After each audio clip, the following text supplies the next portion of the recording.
बाबा साहब अम्बेडकर विदेश में शिक्षा ग्रहण करते थे। रमा घर में रहकर के बच्चों का पालन पोषण करती थी।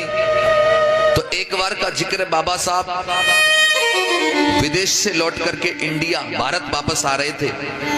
तो रमा को पता लग गया था पहले से मेरे पति आ रहे हैं। तो भारत में आते ही उनके लिए एक बड़ा मंच बनाया गया। उस मंच पर बाबा साहब का सम्मान होना था। तो उनकी पत्नी सोच रही है आज मेरे पति आ रहे हैं तो घर के सारे काम जल्दी से निपटा लूं, खत्म कर लूं। आज मैं भी अपने पति को देखने जाऊंगी, अपनी आंखों से उनका सम्मान देखूंगी।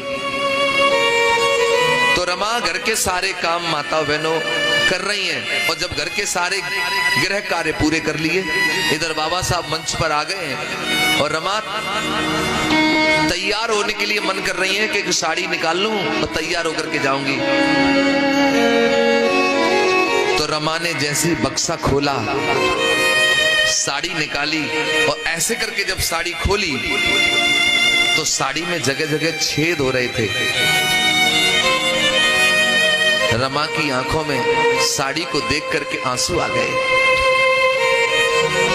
रमा सोचने लगी मेरे पति का मंच पे सम्मान होगा और ये फटी हुई साड़ी में पहन कर जाऊंगी तो मेरे पति की बेइज्जती ना होगी। लेकिन मेरे पास तो एक अच्छी साड़ी नहीं है पहनने के लिए, अब मैं क्या पहन के जाऊं और मुझे पति का सम्मान देखना ही है।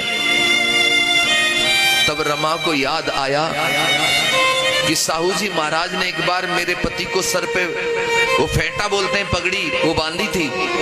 अगर साड़ी नहीं है तो क्या मैं उसी को साड़ी की तरह पहन करके चली जाऊंगी। तो रमा ने वही फेंटा निकाला, वो पगड़ी निकाली और साड़ी की तरह उसको लपेट लिया माताओं बहनों।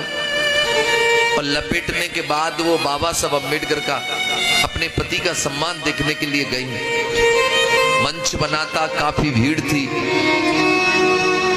तो पत्नी कोई होगी तो पहली लाइन में ही तो बैठेगी, लेकिन रमा पहली लाइन में नहीं बैठी, पीछे भी नहीं बैठी रमा। वो पेड़ है ना, पेड़ के पीछे रमा जाकर के दूर से जाके छिप गई और वहीं से अपने पति को देख करके खुश होने लगी। बाबा साहब का मंच पे सम्मान हो रहा है। बाबा साहब जब मंच में अपना भाषण दे रहे हैं तो बाबा साहब की आंखों ने अपनी पत्नी रमा को देख लिया।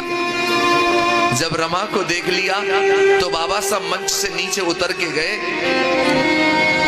जाकर के पास में पहुंचे तो देखा ऊपर से नीचे रमा के तन पे तो एक साड़ी नहीं है। रमा वो पगड़ी को, कपड़े को लपेट करके आई है। बाबा साहब ने अपनी पत्नी के हाथ